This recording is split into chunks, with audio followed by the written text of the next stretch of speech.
To start this parallel session. Welcome everybody to this parallel session on the topic of national strategies, policies and networks for climate neutral and smart cities, how we can deploy them. My name is Judith Borsboom. I'm part of the Smart Cities Marketplace team as Action Cluster Coordinator, and I'm the host of this session. And I expect Simona Costa to join us a bit later for the moderation of the panel.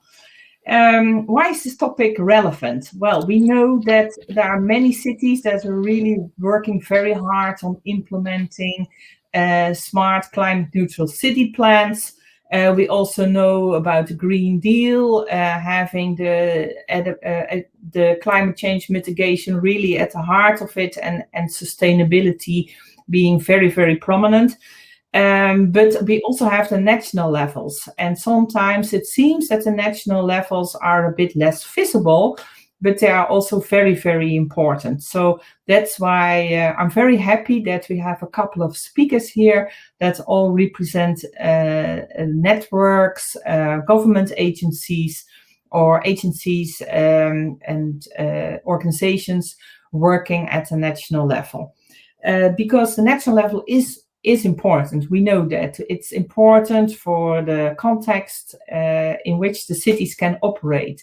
It's important for legislative frameworks. It's important for capacity buildings, and also important for setting up the right innovation systems. So we are very curious to hear more from our speakers about that and how they have done that in their different countries. And we will hear different approaches from all places in Europe. And we hope that with this information, you get very inspired what to do in your own country at the national level to promote smart and climate neutral cities, and how to contribute to the strategies at national level, the networks and the policies to that end. So I would like to briefly introduce our speakers, because we have an excellent set of speakers lined up for you. We have here Mr. Julije Domak, Director of Regia Energy Agency in Croatia, also President of Federene. We know that's a very important organization in the fields of climate neutral and smart cities, and also member of the Covenant Board of the Covenant of Mayors. So welcome, Julije, and I'm very much looking forward to hear more about your perspective. We also have Nina Mostegel. I hope I pronounce it right. You are an interdisciplinary smart city expert at the Salzburg Institute for Regional Planning and Housing, and also very much welcome to you, Nina, and happy to have you here. We also have with us from Sweden, Mr. Olle Armstrand-Dirks. He is Program Manager of the Viable Cities Network. It's a network of cities in Sweden that collaborate a lot on the topics that we just mentioned, and we are very curious to hear more from that. And we also have Mrs. Jacobine de Zwaan. She is Senior Smart Cities Advisor from Netherlands Enterprise Agency, and you are also one of the people that was recently very active in putting together a memorandum to the Dutch ministers about smart cities. We also have with us Simona Costa. Simona, are you in? I think she will join us then a bit later if she's not yet in. She is chair of the Smart Cities Marketplace Action Cluster on Integrated Planning, and also advisor for the Tuscany Organization of Universities and Research for Europe, Tour for EU. So we will hear more of now in short pitches. So I would like to ask our speakers to keep it a bit short, because we also want to have some time left for exchange and questions from our audience, and also, of course, for our panel discussion. So I would like to start with Croatia. And Mr. Julije Domak, please give us some more information about what is happening in your country and your perspective on what the national level can do to promote climate neutral and smart cities. Please, the floor is yours. Thank you very much, and good morning or good day, everybody. It's really nice to be. It would be much nicer to sit together in a room, actually. But well, anyway, let's hope that moment is coming soon.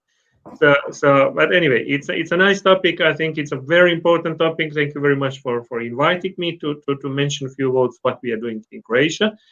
I'll just share the screen with very few slides.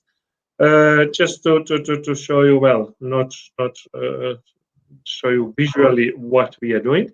I think I still remember how to do that. Right. Right. Just a second. Okay.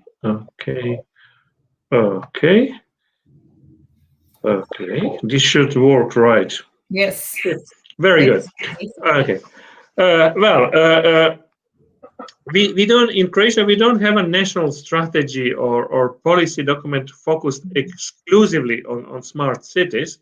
This topic is included in several different strategic documents and strategies, including national development strategy, smart specialization strategy, national energy strategy, for example.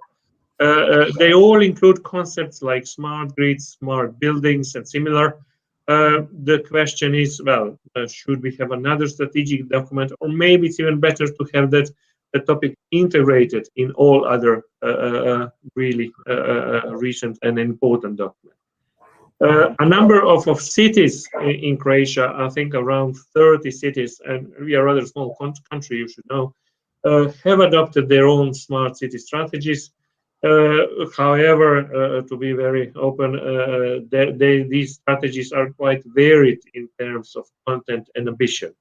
And I would say that, well, at least in Croatia, there is not a completely unified level of understanding with mayors and policy makers what is really a smart city. However, the city of Zagreb, as you would expect from a capital city, adopted its smart city strategy almost 2 years ago. Actually, my agency coordinated this development. The strategy focuses on 6 priority areas: governance, digital infrastructure, economy, mobility, energy, education. It includes 27 very concrete measures. We had some exchange with the city of Vienna for the topic, of course. And then we hope to continue that in the future. Unfortunately, last year was really challenging in Croatia. Well, not only because of the COVID crisis, we had 2 earthquakes in Zagreb and in surrounding area with a lot of damage. That slowed down a little bit the activities.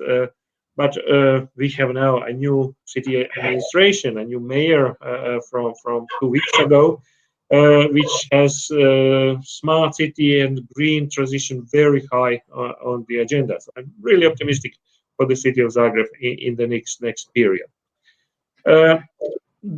Just to mention, the concept and solution of smart cities are not applicable only to cities, of course, but regions as well. So several counties in Croatia adopted their smart county strategies. This is just one example where the county of Karlovac implemented a pilot project in 2 schools.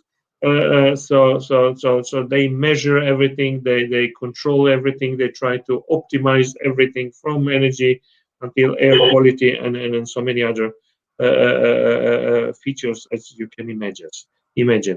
The concept in Karlovac was very successful. It was a very successful pilot project, and I'm happy to report that now a group of actually all Croatian and Slovenian energy agencies are developing a kind of a large-scale cross-border cooperation project for the next Interreg Croatia-Slovenia call, where we are going to modernize and include all that smart solutions in a really wide cross-border area. And well, if you think about Croatia and Slovenia, cross-border area are actually most of our countries anyway. So the challenge, the next challenge in Croatia will be to make a not decision, but clarify. Are we talking about smart city or smart nation concept? A small country and small enough country to think in that way, like for example Singapore and some other countries. So we think actually that that's also transferable to the whole EU concept probably, because we are also relatively small at the global scale. What will be important is to combine smart city initiative with, for example, new European Bauhaus initiative. It's all very connected. Obviously, the future will be digital, but the future has to be green as well, and has to have people in focus. So people first. All the smart city should not lose people from the focus. So that will be all for the beginning. I will stop sharing my screen now, and well, happy to discuss more. That was just feedback from Croatia. Yes. Thank you very much, Julia, for this very interesting overview of the situation in Croatia, and also raising the interesting question about being a smart city or a smart country. And I think that's a very important element we can come back later in the discussion. For the sake of time, because we started a bit later and we really have to stop at 12:45, I would like to ask our audience to put their questions in the chat, and we can pick them up later than during the panel discussion. You are very much encouraged to do so, because we want to make this a bit interactive. But also now, for the sake of time, it would be good to continue with the brief pitches per country. So I would like to give the floor then to Nina to explain us a bit how Austria is working. I know you have quite a long tradition of the Austrian cities working together in the field of smart cities, and that also your institute has been very instrumental in that. So we are really curious to hear more about it. The floor is yours.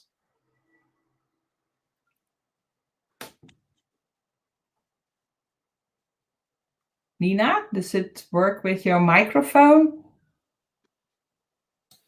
So can you hear me now? Yes. Great. Turning on microphones always helps. So hi again. Thanks for having me. I'm really happy to be part of this conference, and I'm looking forward to present to you the work we do in Austria. Can you see my slides already, or can't you? Good. Okay. So I'll be talking very briefly. I'll try to stick to my time about the Smart Cities Network of Austria. That we have launched in 2016. It was a commission by the Federal Ministry of the Republic of Austria, so the Climate Action and Environment Ministry. We are based in the city of Salzburg, in the Salzburg Institute for Regional Planning and Housing, and we're currently in the network connecting with the 7 largest cities in Austria. So we have Linz, the city of Vienna, Graz, Klagenfurt, Villach, Innsbruck, and of course the city of Salzburg that we work with very closely. And to give you an overview, we work with 15 different coordinators, 12 city departments, 7 different strategies, programs, mostly related to smart city strategies. And one thing that Julian said before I really like is people first. And that's the approach of the Austrian smart cities as well. So the focus is less on technical approaches and the implementation of technologies, but more on decreasing the use of resources and improving and increasing the livelihood of our cities. So that's the common goal of the smart cities in Austria. And the platform that we are coordinating basically aims to accelerate the uptake of innovations in the cities, and not only of, as I said before, technological innovations, but mostly also processes, also new topics, improve the innovation in terms of energy and mobility and quality of life, of course. So what we offer as a network is basically a direct exchange and communication between the cities on the one hand, so they get a space and time to talk to each other, talk about their successes, talk about their challenges, and find joint ways to work around those challenges. And on the other hand, we also offer a direct communication channel between the ministry and the cities. So this is very important because the ministry sees that there is a large need for evidence-based, needs-based support for cities. So we also network not only between the cities, but also with research institutions, businesses, developers. So we bring together different stakeholders and, as I said before, try to accelerate the innovation uptake in the cities. And what is really important is the mutual learning. So what experiences are already there? What projects have been done? What can other cities learn from each other? So that is the core of the Smart City Network that we work with. So we work with different departments. We enable joint research projects. So you can read that all on the slide. But the basic idea is to take the needs of the city, formulate research questions, and bring them and form them into funding schemes to foster the innovation in the city. So that's the basic core of the network. In terms of the organizational structure that we work with, you see right in the middle the core team that consists of our institutions, so Salzburg Institute for Regional Planning and Housing, and the city administrations. So we meet on a very regular basis and exchange on new topics, new ideas in the cities, new projects, but also challenges and how to improve governance within the cities, how to accelerate projects, how to work together on a joint basis. And on the top, you see the ministry that coordinates and cooperates with the network also on a very regular basis to create those needs-based funding schemes. And one of the funding schemes I would like to talk about is our Fit for Urban Mission program that the ministry just launched fairly recently. And it's in the latest City of the Future call that was issued in October of 2020. And in that, for the first time, the ministry offered a direct city-centered research and development program, basically a contract for cities above 50,000 people to prepare for the application of the European mission that is upcoming for the 100 climate and smart cities. So what is the frame of this call?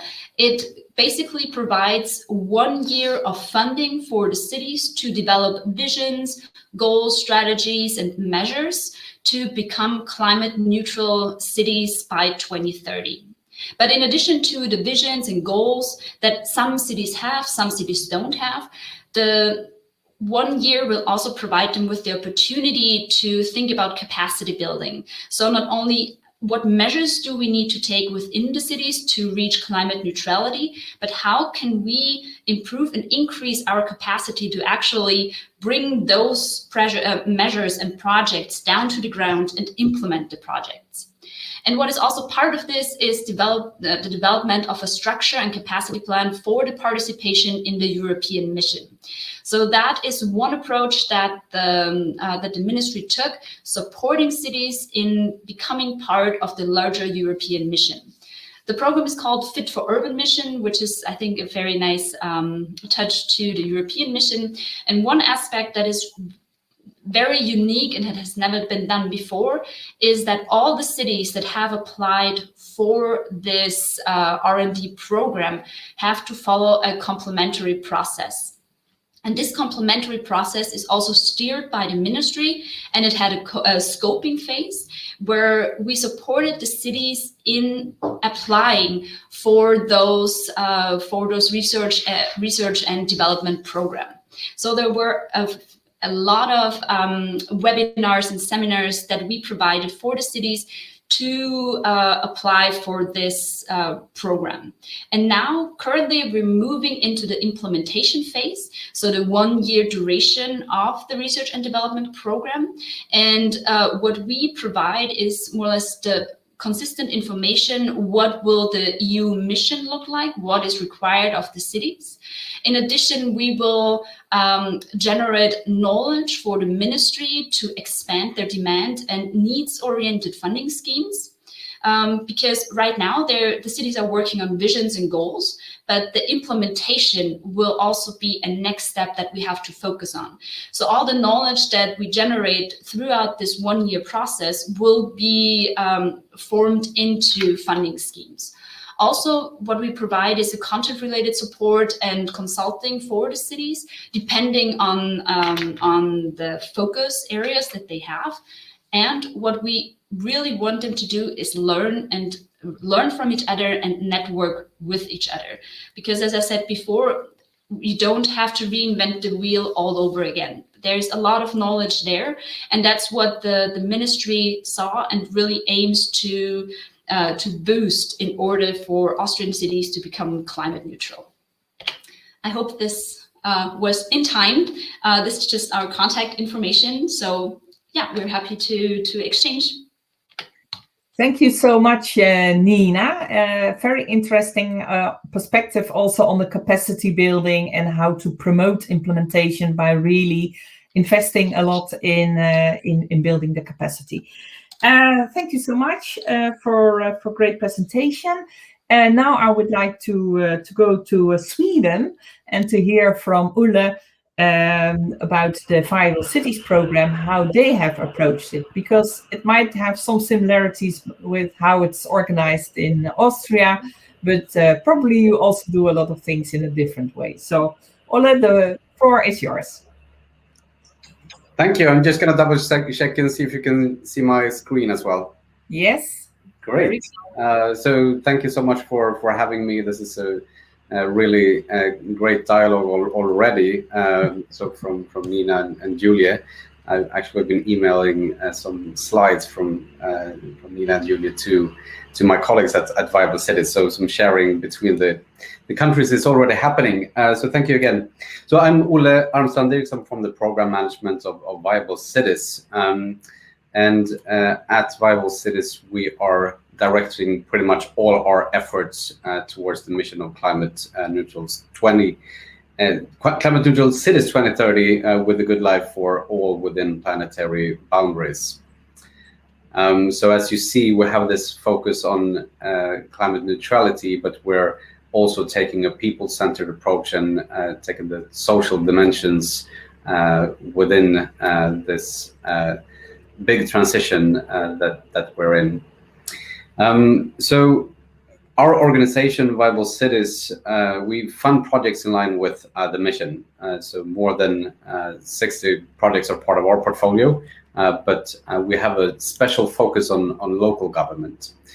But it's also important to sort of state that we're connecting with several other portfolios. This is very natural for us as a strategic innovation program, which is a format we have in Sweden to organize such efforts. So basically, we work closely together with some governmental agencies such as Vinnova, the innovation agency, and the Swedish Energy Agency, and Formas. So these type of connection to governmental agencies is important in order for us to sort of be able to fund the projects. But there are nine Swedish cities within our program, and we have funded innovation efforts for the cities or the local governments and the consortia in the cities, and it will be soon 20 cities. So we have an ongoing call for proposal where we'll take the decision a bit later. So we'll be joined by additional cities in October this year. So basically, they're pioneering efforts to accelerate climate transition. And a very important part of this work and sort of a core of the Viable Cities approach generally is climate city contracts. So with the climate city contracts, we have documents from the 9 cities to begin with, soon hopefully more, but also with governmental agencies. So the 3 that I just mentioned, but also Tillväxtverket, another governmental agency in Sweden.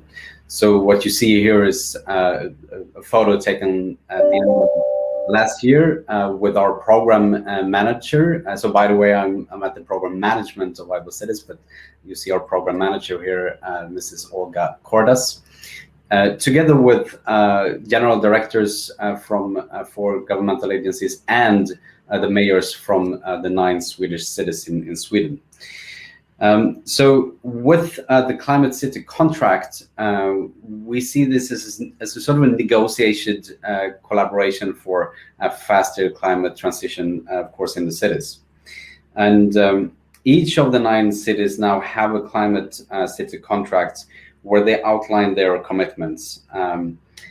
But at the same time, the national governmental agencies, as well as Viable Cities, we also show what we do to what type of commitments that we take. And important from our side here is that climate investments are key and is what we're striving for here, and that this format with the climate city contract is something that we revise and sign yearly, so we do updated versions of it.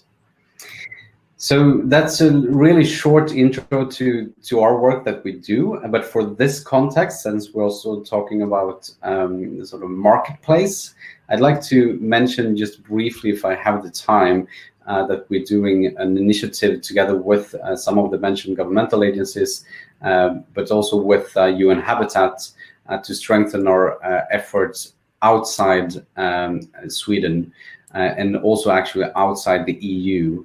So I don't know if you can see it in this slide, but Bristol is also part of this initiative, together with Bogota in Colombia, Curitiba, Brazil, and Makinde, Sasabago in Uganda. So we're working closely with these cities to define their most important challenges in the way for the climate transition. And we'll launch this as a competition during the Expo in Dubai.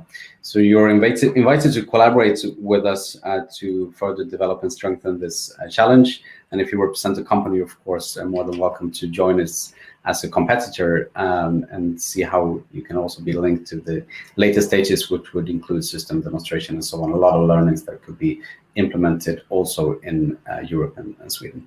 So that's pretty much it from me at this point. Looking forward to further discussion using email address here. Thanks, Ole.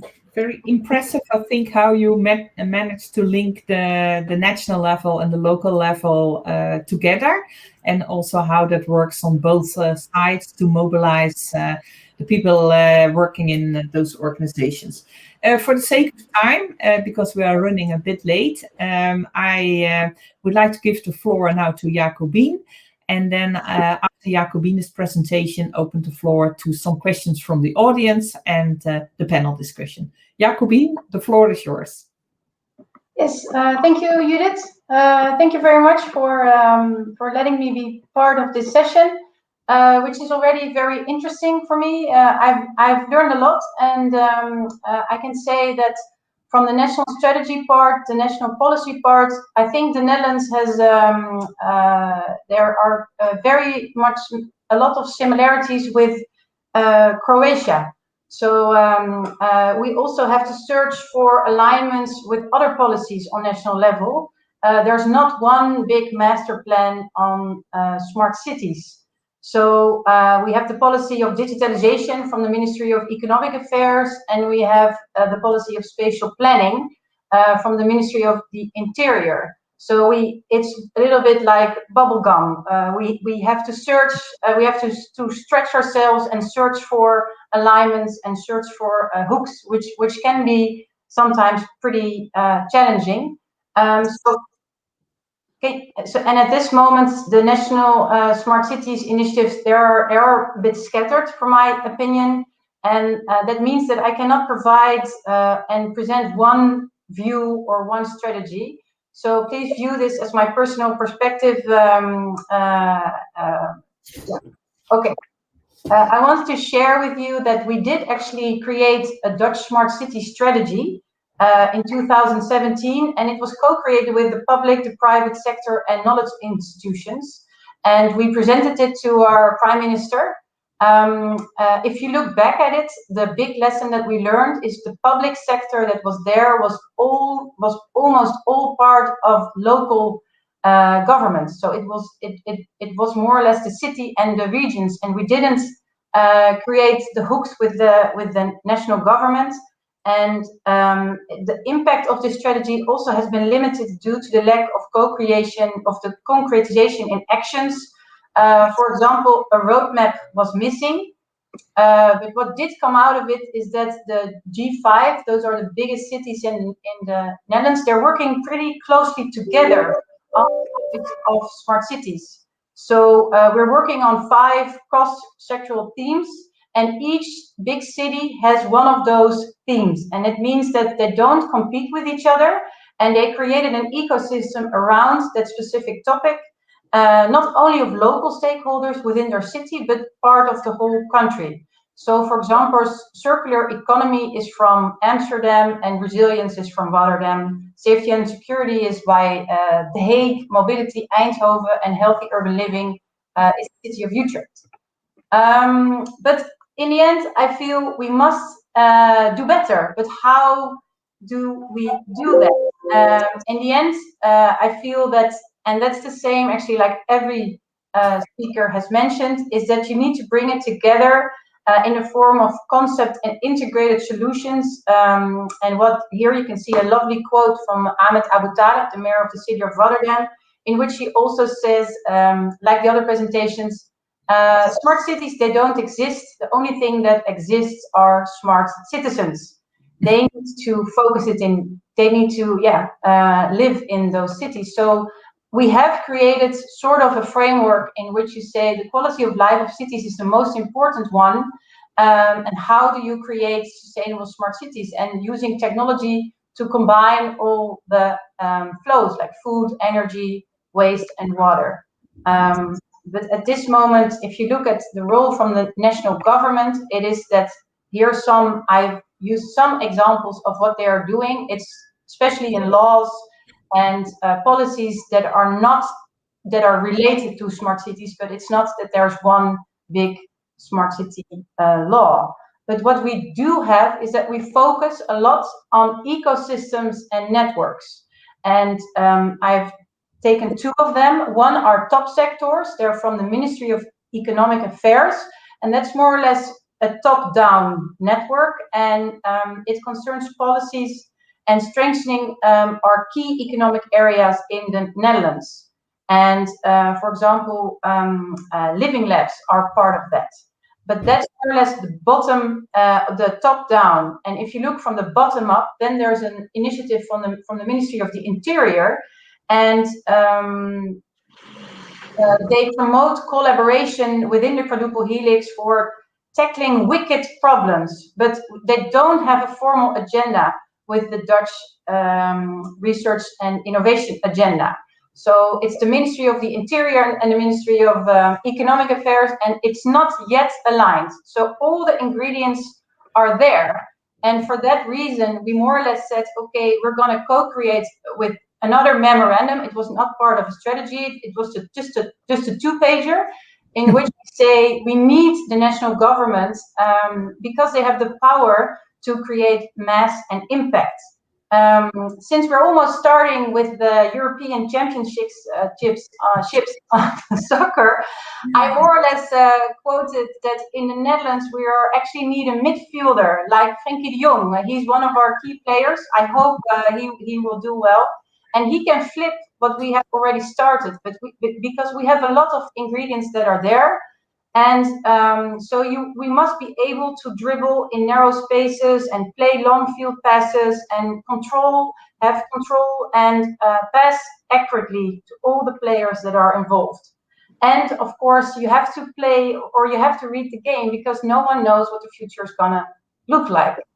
And that is, if I have one last seconds, is that of course we're saying at this moment the national government, we're not we don't have a clear vision yet of what we're doing. So that's why we said, okay, let's co-create the concept of the climate neutral city together and provide a platform. So next week on 14th and June 21, we will organize around 36 sessions about it, about the concept of the climate neutral city. And I involved one theme, which is about leadership, which is actually the first time that we say, okay, let's co-create how the government, how we can transform and strengthen and act as an orchestrator.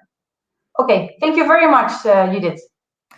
You also, many thanks, Jacobine, for this presentation, and also preparing us already a bit for the football games that start this weekend. And we are very much looking forward to it. I think because we didn't have time to do Q&A, it would be good to have a couple of questions from the audience now, and then I would like to proceed with the panel discussion.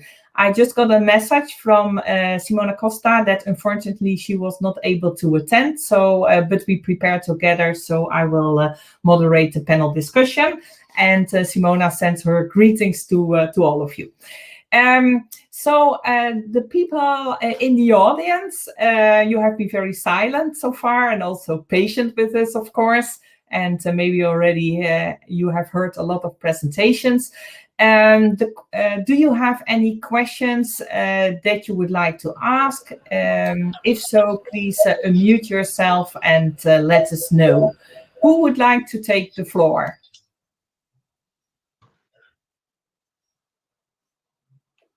Hi, Judy. You saw the question in the chat already? Yeah, I think the questions in the chat were mostly linked to Julia's presentation on Zagreb. And maybe, Julia, you can come back to the question about Zagreb's open data or big data platform. And there's also a question to Jacobine about the Dutch National Smart City strategy. So, Julia, maybe you can react first to the question about the big data platform. Yes, well, it is embarrassing. I don't have it right now. I'm mostly dealing with politics and well, strategic. But I send a message to my colleagues in charge for technical aspects. So let's hope during the session I will share it. I can't tell you right now. Okay. And there was also a question from Carnel Barbout to Jacobine. Jacobine, can you explain a bit where to find more information on the Dutch National Smart City strategy?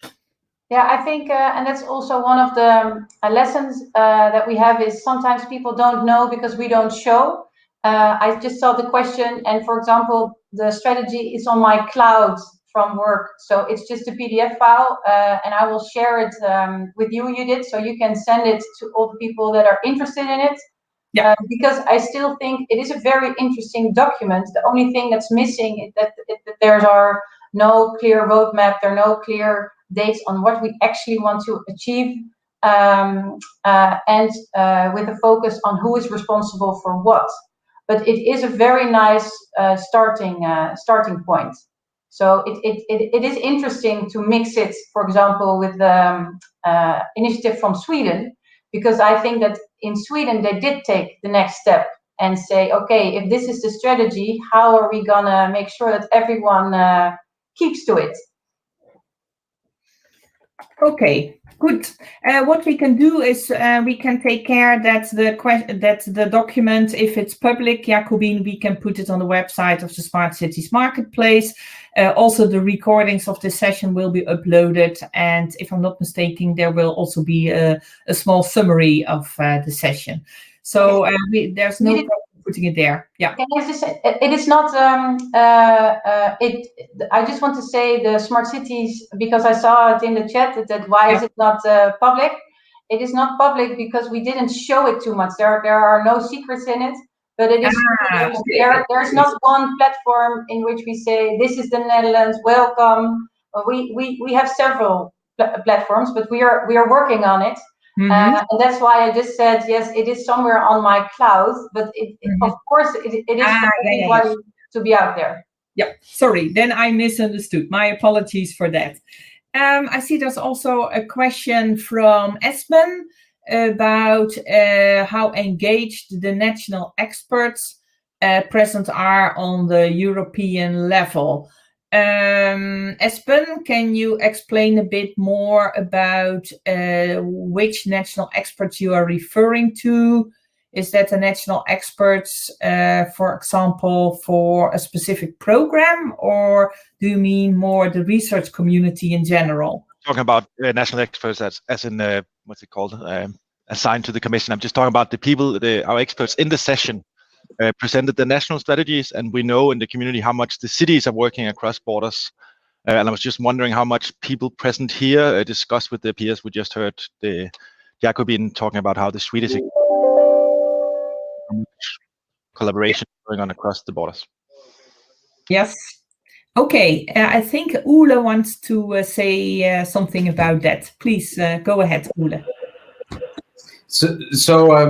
We have had a chairman of the board of Viable Cities, Mr. Allan Larsson, for some years. He's just left the chair, but during his time as a chairman, he was also at the mission board for climate neutral and smart cities. So that connection to the European level was, of course, very important for us to sort of understand what we do in the national context and also align it with the EU context. So when we have developed the Climate Smart Cities Challenge, the Climate City Contract, it was also thought to be in line and aligned with the idea of the 100 cities on the European level. Okay, good. Nina, please go ahead. Yeah, it was fairly similar in Austria. We had a representative from the mission board, also part of the development of the process that we're working on right now. So there is the direct connection to the EU level through a few different levels. So we, as the Salzburg Institute, we work with the cities. We connect them to the ministry and to the person being on the mission board, and that connects us to the European level. So it's a different. You have a few different levels that need to cooperate, and we are a few steps behind Sweden, so we always look up there in envy and see how well it can go. So I think that's the way to approach this issue. Okay, thank you so much. Good. Are there any other questions from the audience? Because I also have a couple of burning questions, but I see there's one coming in from Thomas Reukhout. How did you manage the signature of the city climate deal and breaking the silos collaboration between the agencies? Is that, Thomas, is that question to one of our speakers or in general?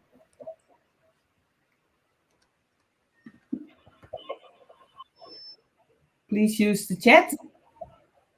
Okay. I gave him permission to broadcast, so he should be there in a minute. Yeah. Okay. Good.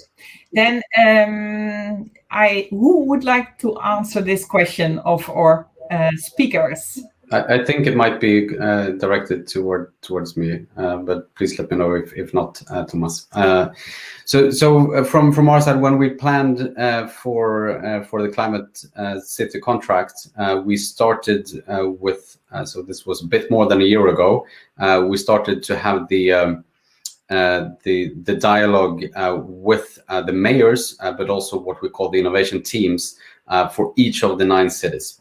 So we set up meetings to begin with physically, but we just had a time to have 3 physical meetings, and for the reasons of pandemic, we then had virtual meetings with the mayors and the others for each of the cities. Mr. Allan Larsson, our former chairman, he also joined these meetings. And then this led up to a letter of intent. So in April last year, all the 9 mayors and the director generals they signed a letter of intent to do this climate city contract with us. But then we had a conference together with the Swedish representation of the European Commission here in Sweden, called the European Viable Cities Day, where we signed the formal climate city contract. And there was, of course, a lot of preparations going on before that, but tight conversations, including the innovation teams at the city level, and also the mayors at the city level, but our deep relationship with the governmental agencies helped a lot in order to sort of get them on board and break the silos, as you put it here into the chat. Yeah, if I may. Yeah, please. And I like this part about collaboration between agencies. That's always tricky because, well, when it started, well, that's my experience, very local. It was always discussion. Well, is smart city in the area of development agency, or we as an energy agency should we be involved? Although in the meantime we are now Energy and Climate Agency. We changed our name even, but it's a very horizontal topic, and it's difficult to say, well, this agency is involved, this isn't. So I think the key is in collaboration, as always. In Croatia, the collaboration is sometimes easier because we are a very small country, so we all know each other. Sometimes it's even more difficult because of that reason. But just to mention, the city of Zagreb signed a Covenant of Mayors a long time ago, 2009. I believe we were the second capital city. I think Riga was first, and then Zagreb, who signed that. And it was never an issue for the city administration. Is smart city an important topic or not? It was always very, very well received. Thank you very much, Julia, for this very valuable addition. Thomas, I think your question is answered now. You can speak if you want. Yeah. Okay, good. I also would like to ask a question, but of course, if there are any more questions from the audience coming in, feel free to use the chat and we will pick up on the questions. Sorry, I see some messages and bleeps here about my password. Sorry for bothering. One of the questions I have is directed at Nina. What is, in your experience, the biggest gap or challenge now at national level regarding the implementation of climate neutral and smart city plans? Where do you see the biggest problem, so to say, or the biggest challenge to solve? I think you basically provided the answer yourself. It's the implementation part. So what we see is we do have a lot of strategies. We do have a lot of knowledge. The technologies are there that we would just need to implement. But coming from the strategic level and really moving down to, and now we implement this and this and that, and keeping the bigger picture in mind, that is a challenge. And also the siloed responsibilities are an issue that kind of contribute to the implementation gap that we're experiencing in Austria, at least, because it comes down to the really basic parts of planning a bicycle path where two departments are responsible, the one for the planning, the other one for the building. So between the two departments, you lose a lot of information, and the one follows the strategy, the other one doesn't. And so there is really this implementation gap that we're experiencing. And of course, with cities, it's always the same issue of capacity. It's also the funding. It's an issue, but not the largest one that we experienced. So if there's a political will for a project, the funding is there. It's mostly based around capacities that can also implement the projects and strategies that we already have. Yeah. Okay, yeah, thank you so much. So you the capacities to you mean the resources to the funding, the knowledge to implement projects are, in your opinion, the biggest gap. Yeah. Okay, then I think it's also interesting to go to Jacobine. Because your organization is focusing on the businesses, and I think this morning it was already very eloquently said by Matthew Baldwin that we know that we need also external financing from the private sector to bring about climate neutral and smart cities. So that brings us to the business perspective. What is in your opinion, what are in your opinion things that could be done at national level or maybe also EU level to improve the market conditions of smart and climate neutral solutions? I think there are several things. The first one is that we have to invest in what we say mission-driven blended funding. So, for example, in the Netherlands, we have a huge shortage of housing. So housing prices are getting up, and it's getting a very big problem because people that are just have finished college, they cannot even buy a house. So one of the Ministry of the Interior, they say, okay, we have 1 billion euros and we're going to spend it on creating homes. But of course, 1 billion is not enough. So you have to make sure that the ministry opens up and gets in the private perspective, and also the perspective of the Ministry of Water and Infrastructure that has to build the roads. So we more or less have to get people in one room from start and make sure that if we spend this huge amount of money, that it's more or less mission driven and blended. Yeah. Okay. Yeah. So to try people to make them aware that it's not all project money or budgets from the cities themselves that can finance this enormous transition. So that's try to prepare people for mixed funding schemes, mixed financing schemes, etc. Yeah. Which is not only on the horizon perspective, not only on national level, but which is also a challenge for us. And I think it should be an ambition to make sure there are EU recovery funds. There are EU recovery funds, of course, but that we also have a lot of local COVID recovery funds, and you want to align them with regional budget, with national budget, with European budget, and for the private sector is in that sometimes they have to jump in again in another loop, and they have to start all over again, not only in every city, but also if you go up. Yeah. So that is something which is quite a challenge. So we said for the event next week, it's not an end site. It will be the beginning of several follow-up activities, of which one will be about the financing part. Yeah. Okay. Thank you, Jacobine. That's very good. Good to hear that. I see the time is running. I have one final question to Julia. You are also president of Fedarene. You are also in the Covenant of Mayors Covenant Board. What do you think should be improved in terms of the multi-level governance that Jacobine was just referring to, getting the EU, the national, the regional, and the local level aligned? What do you see as the things that really should be done there?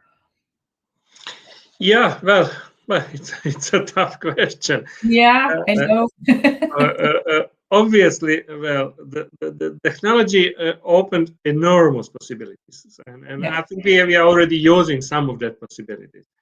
I think now we need to try to, well, it's not a popular word, to standardize the approaches on different level, on a level of smaller municipality and bigger cities, but also between the member countries. But that's a problem, a general European problem. I think we need to try to have a similar politics and policy approaches. We will always be different, and that's the beauty of European Union. And we should never be exactly the same. Would be terrible. But we should try to make things in our countries and in our regions more comparable. I think that will be one of the challenges for the future. Yeah. Okay. Thank you very much for. I think this is something that we can chew upon, and also links very well to what we try to achieve in the Smart Cities Marketplace, because there we try to work on several topics across Europe, and also to develop comparable approaches. So very much welcome to take this discussion further on another occasion. For now, I see it's 12:45, so I would like to thank our excellent speakers. A big applause for you. And it was really great to have you here. Also very nice to see the very different perspectives. And I hope we can continue our discussion later at another occasion. Many thanks also to the audience. You're very much welcome to stay during the lunch break, of course, when we have several things going on.